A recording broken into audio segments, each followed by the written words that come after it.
Hello friends, मैं Anil Kumawat. Career target channel में आपका स्वागत है। आज अपन बात करेंगे परसेंटेज की, जिसे प्रतिशत बोला जाता है। परीक्षाओं में कैसे कैसे क्वेश्चंस प्रतिशत के पूछे जाते हैं। देखो, सबसे पहले अपन देखते हैं कि प्रतिशत किसको बोला जाता है और इसे प्रतिशत ही क्यों कहा गया। देखो तो प्यारे बच्चों, प्रतिशत, प्रति इसमें अलग है, शत इसमें अलग है। शत तो आपको सबको पता होगा बच्चों, 100 को बोला जाता है। प्रति बोला जाता है किसी भी संख्या का बट्टा में, जैसे मान लो x बट्टा, ठीक है, कोई भी संख्या का बट्टा, जैसे बोला जाए तो 1/100, जिसे अपन बोल सकते हैं 1%। ठीक है बच्चों, x बट्टा में 100, तो बच्चों इसे अपन बोल सकते हैं x%। ठीक है, परसेंटेज,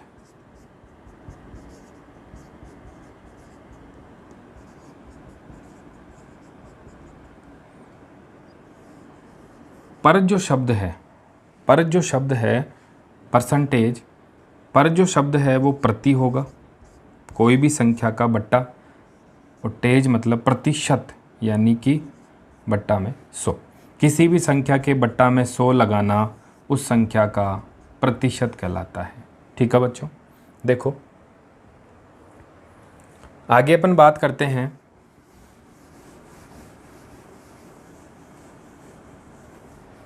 देखो, आपके सामने दिया गया है कि 20% को साधारण भिन्न में बदलो। तो प्यारे बच्चों, अपने को क्या करना होगा, 20/100, 1/5 भिन्न में रूपांतरण हो गया। यह है अपना प्रतिशत और यह है अपना भिन्न। ठीक है बच्चों, तो यहाँ पर एक चीज़ आपके सामने निकल के आ गई कि प्रतिशत को भिन्न में बदलने के लिए 100 का भाग दिया जाता है बच्चों। तो सबसे पहला पॉइंट अपने पास निकल के आया, प्रतिशत को भिन्न में बदलने के लिए, भिन्न में बदलने के लिए 100 का भाग दिया जाता है। उसके बाद बच्चों, अगर आपको बोला जाए कि इस भिन्न को प्रतिशत में बदलो, भिन्न को प्रतिशत में बदलो, तो आप क्या करोगे बच्चों, 1/5 गुणा में 100, तो अपना क्या आ गया बच्चों, 20%। ये और ये दोनों समान आ गए बच्चों। तो एक चीज़ आपके सामने और निकल के आ गई कि भिन्न को प्रतिशत में बदलने के लिए 100 से गुणा करना होता है बच्चों, 100 से गुणा करना होता है। तो प्यारे बच्चों, दो चीज़ आपके सामने है, प्रतिशत को भिन्न में बदलना हो तो 100 से भाग दिया जाता है, और भिन्न को प्रतिशत में बदलना हो तो 100 से गुणा किया जाता है। ठीक है बच्चों, अगला देखते हैं अपन।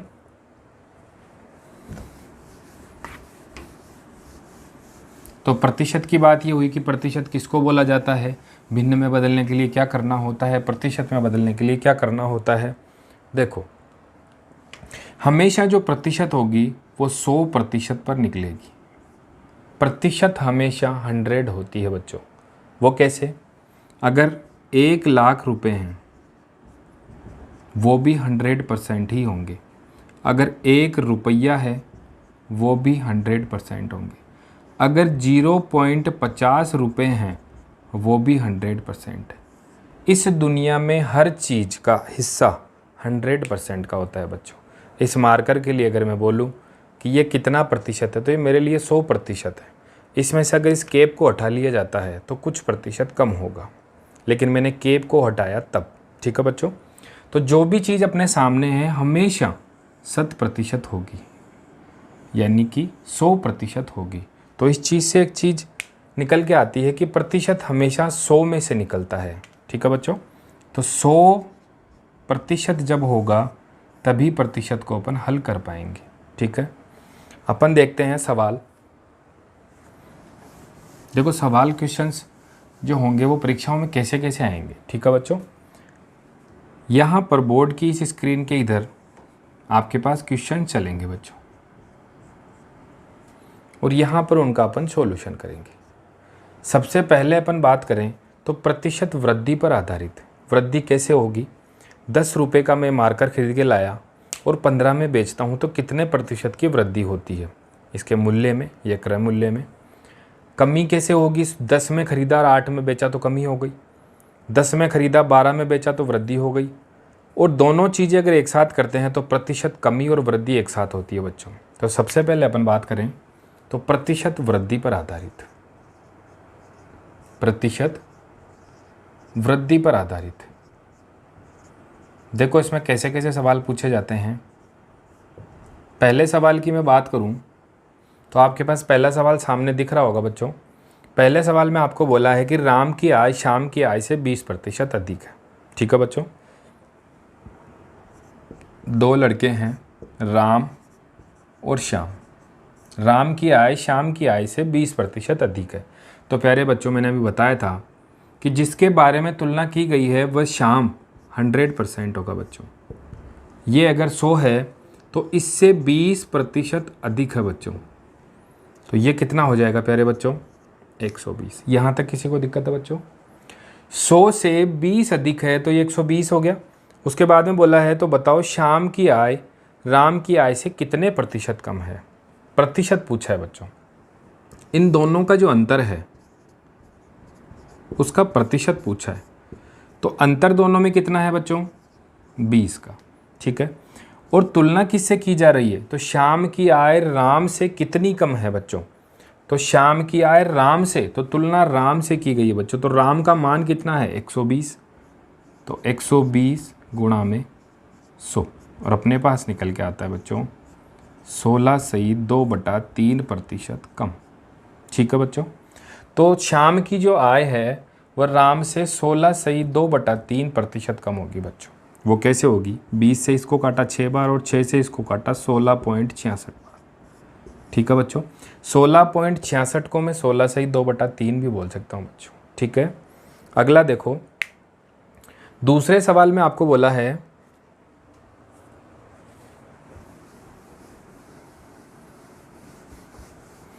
अगर मैथ के क्वेश्चंस को आप 2 या 3 बार पढ़ोगे बच्चों तो आपको आंसर खुद ब खुद समझ में आ जाएगा। ठीक है बच्चों, देखो दूसरे नंबर के सवाल में आपको बोला है कि खाद्य सामग्री का मूल्य 10% बढ़ गया।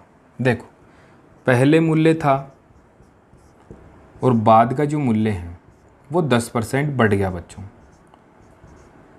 ठीक है प्यारे बच्चों, पहले मान लीजिए वह 100 था, अब वह 10 बढ़ के कितना हो गया प्यारे बच्चों, 110। ठीक है, उसके आगे बोला है कि सामग्री का मैं कितना प्रयोग करूं कि मेरा खर्चा अपरिवर्तित रहे। देखो खर्चे की बात मैं बताता हूं आपको बच्चों।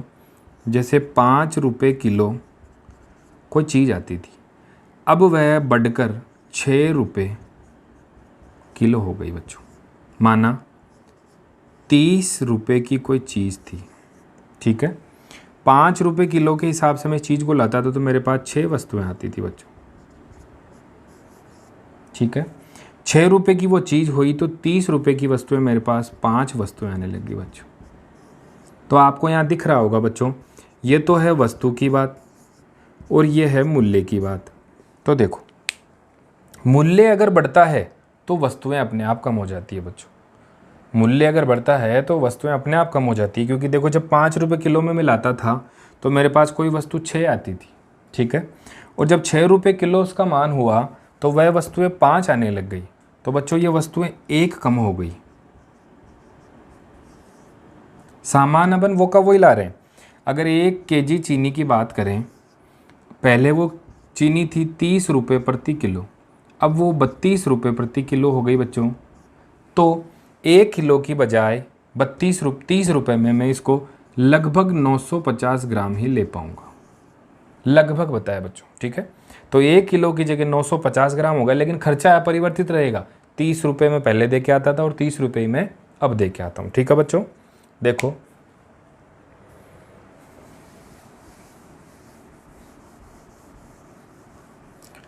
तो फिर से अपन बात करें, पहले मूल्य 100 था, बाद में 10% बढ़ गया तो 110 हो गया। बोला है कि मेरे खर्चे को अपरिवर्तित रहते हुए इसमें कितने प्रतिशत की कमी करूं। देखो इसका अंतर कितना आ गया बच्चों, 10 अंतर हो गया। इसमें बोला है कि खर्चे को कितना अपरिवर्तित करूं। देखो मूल्य पहले ये था, बाद में ये है, अपने को इस मूल्य से मतलब है बच्चों। पहले क्या था इस ये मुझे पता नहीं, 10 इनका अंतर हो गया, बाद वाले मूल्य से तुलना करूं तो मेरे पास मान आता है बच्चों 9/1/11%। पहले वो चीज़ 10 आती थी, अब वो चीज़ 9/1/11% आती है बच्चों। इसमें कुछ भाग कम हो गया तो कमी अपने को दिख रही है। पहले वो चीज़ 10 आती थी, अब 9/1/11% आती है, क्योंकि पहले 100 रुपये की वस्तु आती थी, अब वो 110 रुपये की आती है। ठीक है बच्चों, देखो अगला देखो प्रतिशत वृद्धि के आधारित पर ऐसे क्वेश्चंस आएंगे। आप अपनी बुक्स में, अपने PDF हो, कहीं कोचिंग कर रहे हो तो उनके क्वेश्चंस हो, उन पे आधारित कुछ भी क्वेश्चंस आप देख लीजिए। ठीक है, अब अपन बात करते हैं प्रतिशत कमी पर आधारित। ठीक है बच्चों, प्रतिशत कमी पर आधारित तीसरे क्वेश्चन में आपको बोला गया है एक पुस्तक के अंकित मूल्य में क्रय मूल्य से 20% कम है। अंकित मूल्य क्रय मूल्य से 20% कम है बच्चों। पहले माना ये 100 था, अब वह 20% कम हो गया बच्चों। 20% कम हो गया तो 100 में से अगर मैं 20 घटाता हूँ तो मेरे पास बचता है बच्चों 80। उसके बाद बोला है कि मैं उसे कितने प्रतिशत अधिक में बेचूं कि मुझे न लाभ हो या न ही हानि हो। देखो इन दोनों का जो अंतर है वो कितना है बच्चों, 20। उसमें बोला है कि मैं कितने में बेचूं, तो देखो पहले का जो मूल्य था उससे अपने कोई मतलब नहीं है, अब जो मूल्य है उससे अपने को मतलब है बच्चों। ठीक है, तो अब अपना मूल्य 80 है जिससे अपने को तुलना की जा रही है। तो कितने प्रतिशत अधिक में बेचूंगा बच्चों, 25% अधिक में अगर मैं उसको बेचूंगा तो मुझे न लाभ और न ही हानि होगी, क्योंकि 100 की वस्तु आती थी, अब वो 80 की बिक रही है, तो कुछ घाटा हो रहा है। लेकिन उसे कितने में बेचूं, तो 25% अधिक में बेचूंगा, तब तक मुझे न लाभ और न ही हानि होगी, मतलब ना प्रॉफिट होगा और ना ही हानि होगी, बराबर में मूल्य बिकेगा। 10 का मार्कर खरीद के लाता हूँ और 10 में बेच रहा हूँ। ठीक है बच्चों, अगला ऐसे ही क्वेश्चंस को बार बार पढ़ते रहिए, बार बार इस वीडियो को देखना। मैं आपको गारंटी देता हूँ कि चैप्टर आपको आराम से समझ में आ जाएगा बच्चों। ठीक है, चौथे नंबर की अपन बात करते हैं। सीता की आय गीता की आय से 10% कम है। सीता और गीता, सीता की आय गीता से 10% कम है।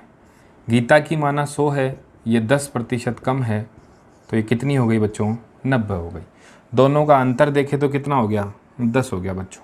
लेकिन लास्ट में बोला है कि गीता की आय सीता से कितने प्रतिशत अधिक है। गीता की आय सीता से, तुलना किससे की जा रही है, सीता से, तो 10/90 × 100, तो प्यारे बच्चों 11/1/9% अपना आंसर हो जाएगा बच्चों। ठीक है, तो प्रतिशत वृद्धि की बात अपन ने कर ली, प्रतिशत कमी की बात कर ली। अब दोनों की बात अपन एक साथ करते हैं, प्रतिशत कमी और वृद्धि दोनों पर आधारित। ठीक है बच्चों, देखो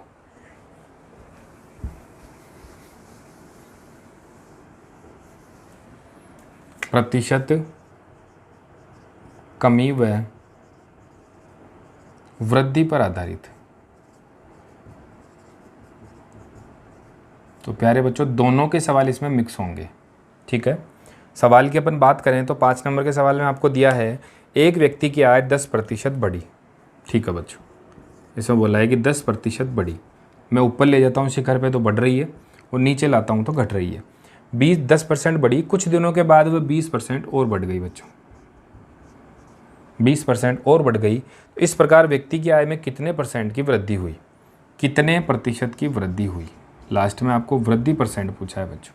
देखो इसका एक सूत्र होता है, वो आपको परीक्षा में याद रखना होता है। अगर ना रखो तो मैं भी ट्रिक के माध्यम से इसको बताऊंगा। पहले अपन सूत्र के हिसाब से कर लेते हैं, A + B + A × 100। देखो बच्चों यहाँ पर 10 की वृद्धि हुई, फिर 20 की वृद्धि हुई, फिर 10 × 20/100।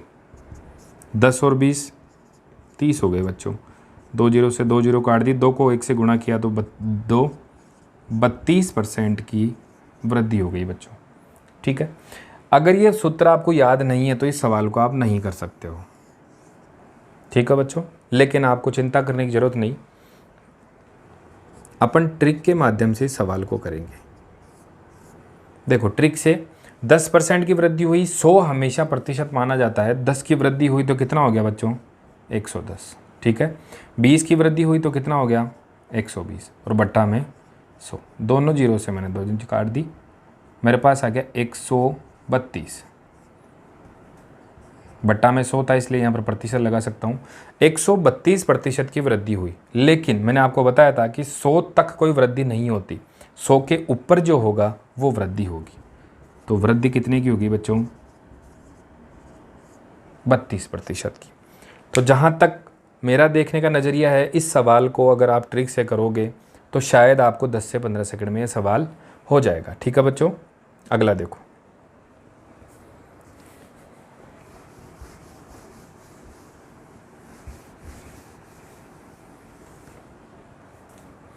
अगले सवाल में आपको दिया है, मोहन ने अपना खर्च पहले 15% घटाया और फिर 5% घटाया। 15% घटाया और फिर 5% घटाया, ठीक है, 2 बार घटाए। वही ट्रिक से अपन कर लेंगे इसको। देखो 15% घटाया मतलब 85% बच गया, 5% घटाया मतलब 95% बच गया। देखो देखो 2 बार घटाए तो आपको पता होगा कि इसमें कमी होगी, ठीक है। तो कमी की अपन बात करें तो कैसे होगी? देखो इन दोनों को जब गुणा करेंगे, आपस में काटेंगे, तो 8075 में अगर मैं 100 का भाग दूंगा तो 80.75%। देखो आपको दिख रहा होगा 100% संपूर्ण माना जाता है, लेकिन अपना आंसर निकल के आया 80.75। तो इससे कुछ कम है तो कमी हुई है। तो कमी कितनी हुई है? देखो 75 और 25 81, 81 और 9 90, और ये 19.25% की कमी। यहाँ पर डरने की ज़रूरत नहीं है, कई एग्ज़ाम्स में ऑप्शन में ऐसे भी आता है बच्चों। तो 25% को ही 1/4 बोला जाता है, डरने की ज़रूरत नहीं है। दोनों ऑप्शन मिले, दोनों सही है, कोई सा भी ऑप्शन मिले आपको राइट क्लिक करना है। 19.25 भी सही है, इसे 19.25 बोला जाता है, इसे 19 सही 1/4 बोला जाता है, ठीक है बच्चों। देखो अगला,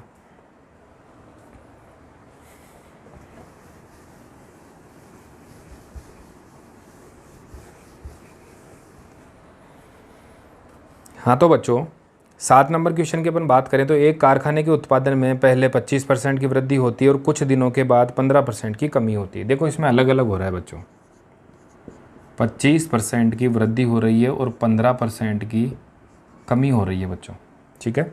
15% कम हो रहा है, 25% की वृद्धि हो रही है, तो बताओ उनके उत्पादन में कितने % की वृद्धि अथवा कमी होगी, ठीक है। देखो ट्रिक से कर लेंगे अपन। 25 की वृद्धि हुई तो 125, 15 की कमी हुई तो ये 85 बट्टा में 100। तो इसमें लास्ट में आपको पूछा है कितने % की वृद्धि या कमी होगी। इसको अगर मैं करूँगा तो दोनों को गुणा करते हैं तो 10,625 आते हैं, और 100 का भाग देता हूँ तो 10,625 106.25%, ठीक है। देखो 100 से तुलना करें तो ये 100 से कितना ज़्यादा है बच्चों? 6.25%, या 6 सही 1/4%। तो क्या हो रही है इसमें बच्चों? वृद्धि हो रही है। देखो आप लगभग भी सवाल को कर सकते हो, कैसे? 25% की वृद्धि हो रही है, 15% की कमी हो रही है, तो इन दोनों में जो अंतर है वो 10% का है। मतलब आपको यहाँ पर अनुमान लगा दिया जाएगा जिस ऑप्शन में आपको, जैसे 4 ऑप्शन दिए जाते हैं, जिस भी ऑप्शन में आपको कमी दी गई है, मान लो 2 ऑप्शन में आपको कमी दे दी तो इन दोनों को आप गलत कर दो, ठीक है। इन 2 से आप तुलना करो, लगभग कितना होगा? 1 से 10 के बीच में आपका आंसर होगा। मान लो 1 में आपका 12% आता है, 1 में 6 से 1/4% आता है, तो ये 12 भी आपका गलत हो जाएगा। तो यहाँ पर भी आप इस सवाल को कर सकते हो, ठीक है। देखो अब अपन बात करें क्षेत्रफल पर आधारित। अगर किसी कमरे की लंबाई में परिवर्तन कर दिया जाए, चौड़ाई में परिवर्तन कर दिया जाए, तो उसके क्षेत्रफल पर क्या प्रभाव पड़ेगा? देखो क्षेत्रफल तथा आयतन, आयतन की बात बाद में करेंगे, क्षेत्रफल पर आधारित अपन देख लेते हैं।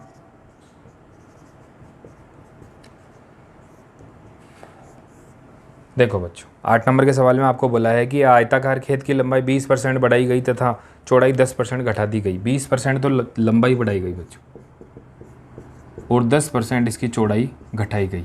वैसे का वैसा ही सवाल है, आपको वही ट्रिक से करना है। देखो 20% की बढ़ोतरी हुई 120, 10 की कमी हुई तो 90 बट्टा में 100, 2 जीरो से मैं 2 जीरो काटता हूँ तो 108% इसका आंसर आता है बच्चों। तो इसमें आपको पूछा है कि कितने % का फ़र्क पड़ेगा उसके क्षेत्रफल पर। देखो 100 से अगर तुलना करें तो ये 8 ज़्यादा है, तो वृद्धि कितने की होगी बच्चों? 8% की। ठीक है, देखो। हाँ तो प्यारे बच्चों देखो अगला सवाल 9 नंबर के सवाल में आपको दिया है एक वर्ग की भुजा में 25% की बढ़ोतरी की गई तो उसके क्षेत्रफल पर क्या प्रभाव पड़ेगा? 25% की वृद्धि की गई उसकी एक भुजा में। अगर क्षेत्रफल देखा जाए तो भुजा का स्क्वायर होता है बच्चों, तो 2 भुजा में वृद्धि होगी। ठीक है, तो 125 गुणा 125 और बट्टा में 16। इसका अपन अगर गुणा करके देखें तो 125 का स्क्वायर होता है 15,625। 100 का भाग देंगे तो मेरे पास आ जाएगा 156.25%। 100 से अगर तुलना करें तो मेरे पास वृद्धि होती है प्यारे बच्चों 56.25% की। तो अपना आंसर होगा प्यारे बच्चों 56.25%। ठीक है, देखो 10 नंबर के सवाल में आपको दिया है एक वर्ग की परिधि में 5% की वृद्धि की गई तो उसके क्षेत्रफल पर क्या प्रभाव पड़ेगा? देखो क्षेत्रफल हमेशा 2 भुजाओं का गुणनफल होगा, तो ये हमेशा भुजाएं 2 बार बढ़ेगी। ठीक है बच्चों, ट्रिक से अपन करें। देखो 5% की वृद्धि होगी तो 105 गुणा 105।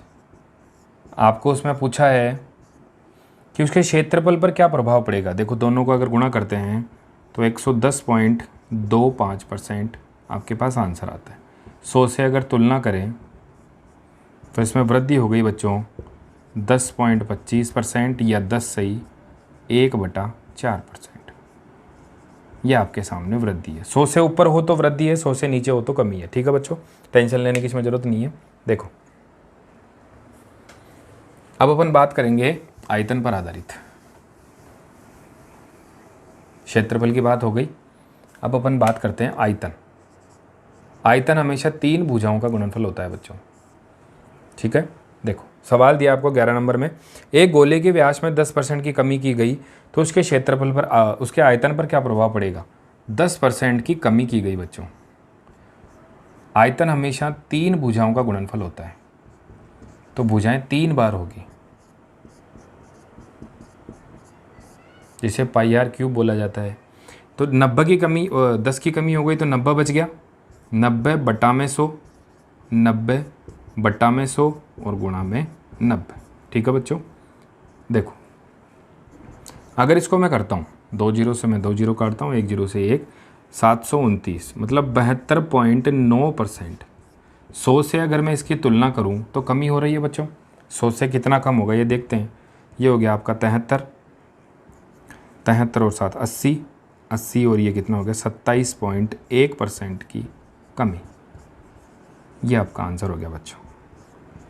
तो प्यारे बच्चों देखो इसमें आयतन में आपको दिया है तो आयतन 3 भुजाओं का गुणनफल होता है। एक यहाँ बढ़ा दी, एक यहाँ कम कर दी, एक यहाँ कम कर दी, तीनों को कम करके मैंने यहाँ पर आंसर निकाला तो मेरे पास आ गया 72.9%, जो 100 से कितना कम है 27.1% की कमी। ठीक है बच्चों, देखो अगला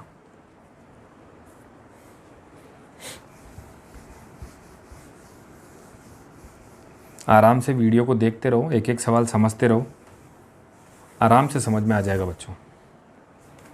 देखो 12 नंबर के सवाल में आपको दिया है एक होल की लंबाई चौड़ाई और ऊंचाई क्रमशः 10%, 20% और 30% घटाई गई। सबसे पहले 10% घटाया गया बच्चों, दूसरी बार 20% घटाया गया, फिर तीसरी बार 30% घटाया गया बच्चों। तो उसके आयतन पर क्या प्रभाव पड़ेगा? देखो 10% घटाया तो 90 बच गया, 20% घटाया तो 80 बच गया और 30% घटाया तो 70 बच गया बच्चों। 100 गुणा 100, इन सबको जब गुणा भाग करेंगे अपन तो अपने पास आता है 504 या फिर 50.4। देखो 100 से अगर तुलना करें तो कमी हो रही है, कमी कितने की होती है? 49.6% की। इतनी कमी करने के बाद अपने पास कमी हो गई टोटल 49.6%। ठीक है बच्चों, देखो अगला।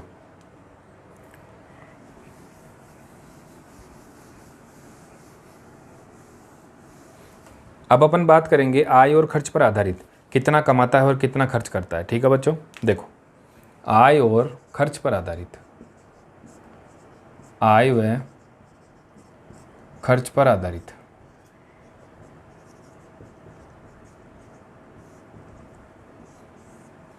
कुल आय इतनी थी, कुछ भोजन पे खर्च कर दिया, कुछ शिक्षा पे खर्च कर दिया, कुछ परिवहन पे खर्च कर दिया, उसके बाद फिर उसके पास क्या बचा। ठीक है, देखो गोपाल अपनी मासिक आय का 30% भोजन पर खर्च करता है बच्चों।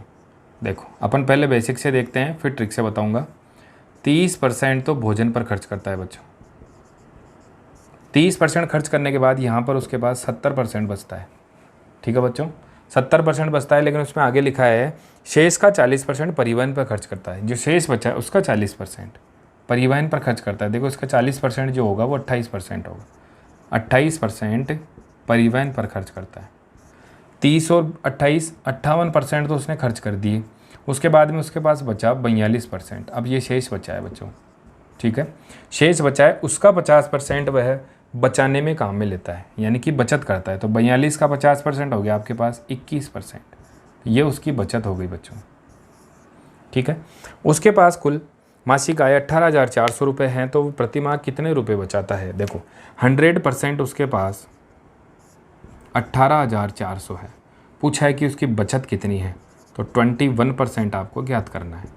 तो 21 गुणा 18,400 बट्टा में 100, तो यहाँ पर आता है 3864 रुपये उसकी बचत है बच्चों। ठीक है, अब अपन इसी को अगर ट्रिक से करें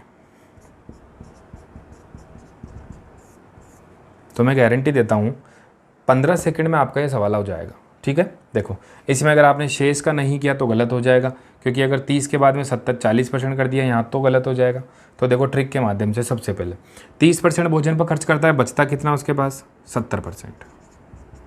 जितना खर्च करा उसके बाद बचा जो अपन देखेंगे। ठीक है, उसके बाद वो करता है 40% खर्च, उसके पास कितना बचा 60% बचा। उसके बाद वो बोलता है 50% शेष बचाता है। 50% खर्च किया तो 50 बचाता है बच्चों, और बराबर में उसके पास पैसे कितने हैं 18,400। इन सब का जब मल्टीप्लाई करूँगा तो 3864 रुपये उसकी बचत आ जाएगी बच्चों। तो जहाँ तक मुझे लगा ये 10 या 15 सेकंड में सवाल आपका हो गया। 30 खर्च करता है 70 बचते हैं, 40 खर्च करता है 60 बचते हैं, 50 खर्च करता है 50 बचते हैं, और कुल उसके पास 18,400। जब इन सबको क्रॉस मल्टीप्लाई या मल्टीप्लाई करूँगा तो 3864 रुपये मेरे पास आते हैं। वो उसकी क्या है बच्चों, बचत। ठीक है,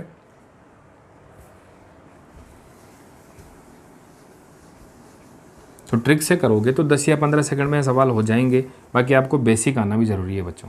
ठीक है, देखो अगला है, नारायण अपने मासिक वेतन का 30% शिक्षा पर तथा शेष का 50% भोजन पर खर्च करता है। उसके बाद शेष 1,000 रुपये बचाता है और उसका मकान किराया चूकता है। अंत में उसके पास 1,800 रुपये बचते हैं। तो नारायण का मासिक वेतन कितना है बच्चों। देखो ट्रिक से करते हैं। 30% खर्च करता है, बचता कितना है बच्चों 70%। उसके बाद 50% भोजन पर खर्च करता है, तो बचता कितना है बच्चों 50%। उसके बाद 1,000 रुपये बचाता है, इनमें से 1,000 रुपये बचाता है माइनस में 1,000, और बराबर में उसके पास जो वेतन बचता है वो कितना है 1,800 रुपये। तो अपन बात करते हैं 7 गुणा 5/100 बराबर 2,800। 2,800 कैसे आया बच्चों, देखो जो 1,800 था ये माइनस का उधर जाके प्लस का हो जाएगा, तो 1,000 में अगर इसमें जोड़ूंगा तो मेरे पास 1,800 आते हैं। ठीक है, 7 से मैं इसको काटता हूँ 400 बार, 5 से इसको काटता हूँ 80 बार, और क्रॉस मल्टीप्लाई जब दोनों को करता हूँ तो उसके पास आते हैं 80 गुणा 100 बराबर में 8,000। तो उसकी प्रति माह जो वेतन है वो कितना है बच्चों 8,000। 30 खर्च करता है 70 बचता है, 50 खर्च करता है 50 बचता है, माइनस में 1,000 बचाता है। तो मैंने यहाँ पर माइनस में 1,000 कर दिए। बचत वही तो होगी। अगर मेरे पास जेब में 5,000 रुपये हैं, मैं 1,000 बचाना चाहता हूँ तो 4,000 को खर्च करूँगा, यानी कि 5,000 में से 4,000 निकालूंगा तो मेरे पास 1,000 रुपये बचेंगे। तो माइनस में 1,000 बराबर में 1,800 रुपये उसके पास है। जब पूरा मान निकाला तो मेरे पास क्या आ गया 8,000 रुपये। ये इसका कुल वेतन था बच्चों। तो प्यारे बच्चों इसका वेतन कितना हो गया कुल 8,000। हाँ तो बच्चों अगले क्वेश्चन की अपन बात करें, नीलम अपनी कुल आय का 20% मकान किराए पर खर्च करती है तथा शेष का 70% घरेलू खर्च पर खर्च करती है। यदि वह अंतिम में 3600 रुपये बचाती है तो उसकी कुल आय कितनी है बच्चों। देखो 20% खर्च करती है बच्चों, मैंने अभी आपको बताया था, जितना खर्च करा उससे अपने को मतलब नहीं, जितना बचा उससे अपने को मतलब है। 20% खर्च किया, 80 बच गया बच्चों। उसके बाद 70% घरेलू खर्च पे खर्च करती है तो 30 बच गया बच्चों। और बराबर में कितने रुपए बचा लेती है वो, 3600 रुपये। ठीक है, देखो अपन बात करते हैं, 8 गुणा 3/100 बराबर में 3600। 3 से मैं 1200 बार, और 2 से मैं इसको काटता हूँ 150 बार। अगर मैं 150 को 100 से गुणा करता हूँ तो उसका मासिक वेतन कितना आता है बच्चों, 15,000 रुपये। उसका जो कुल वेतन होगा वो 15,000 रुपये होगा बच्चों। देखो कैसे, 20 खर्च किया तो 80 बच गए, 70 खर्च किया तो 30 बच गए, और दोनों में से बचाती वो 3600 रुपये। इन सबको जब मैंने मल्टीप्लाई किया तो मेरे पास आ गए 15,000, जो उसका क्या होगा, कुल वेतन। ठीक है बच्चों, तो सवाल समझ में आ रहे हैं बच्चों, तो लाइक एंड शेयर ज़रूर करें। And thank you. पार्ट 1 मैंने आज कंप्लीट करवा दिया, पार्ट 2 मैं अगली वीडियो में आपके पास लेके आऊँगा। Thank you friends.